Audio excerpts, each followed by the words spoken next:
మళ్ళీ కేటీఆర్ తప్ప కూడా పిల్లగాని గురించి ఎందుకు మాట్లాడతారా? నేను ఎప్పుడు మూడోసారి ఎమ్మెల్యే అయినప్పుడు రాజకీయాలకు వచ్చిండు, దాని గురించి నేను మాట్లాడాలా?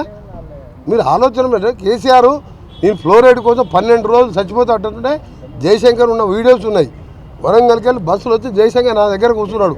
నువ్వు ఒక్క ఎమ్మెల్యేనే నల్గొండ కోసం ఎమ్మెల్యే పదవి ఉండి ఇవాళ ప్రాణాలు తెగి చేస్తామని బస్సులు వచ్చేది. అప్పుడు ఈయన డిప్యూటీ స్పీకర్గా బుల్లెట్ ప్రూఫ్ కార్లో తిరుగుతున్నాడు, తారనాకర్ అధికార బంగ్లాలు ఉన్నాడు. కేసీఆర్ కూడా నా నైతిక హక్కు లేదు నా మీద మాట్లాడటానికి. ఈ బచ్చాయంతా అప్పుడు అమెరికాలో నౌకరు చేసుకుంటుండు, రామలింగరాజు కొడుకేమని తిరుగుతుండు అమెరికాలో.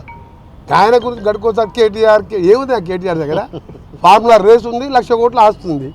ఆ పైసా కోమటిరెడ్డి వెంకటరెడ్డి దగ్గర 1,00,000 కోట్లు లేవు, కానీ ప్రజల కోసం పోరాటం చేసి ఒక రైతు బిడ్డగా పైకి వచ్చిన అందుకని అడిగితే కేసీఆర్ కన్నా అడిగినా అర్థం ఉంది. కానీ కేటీఆర్ హరీష్ ఏముంది వాళ్ళ దగ్గర? దోసుకున్న సొమ్ము ఉంది, ఆందోళనని బెదిరించి వసూలు చేసుకున్న సొమ్ము ఉంది.